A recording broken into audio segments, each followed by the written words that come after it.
Hello दोस्तों, welcome to Adelaide cricket academy.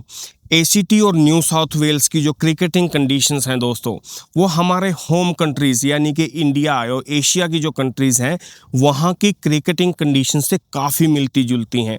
अब हम आपको ये ग्राउंड जो आप यहाँ पे देख रहे हैं, यहाँ की सॉइल जो है वो इंडिया की सॉइल से काफ़ी मिलती जुलती है। इसीलिए जब न्यू साउथ वेल्स सिडनी में कोई भी मैच होता है वहाँ वो स्पिन फ्रेंडली कंडीशंस में खेला जाता है।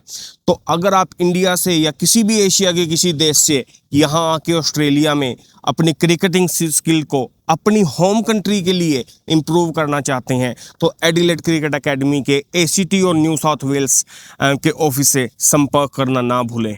Thank you.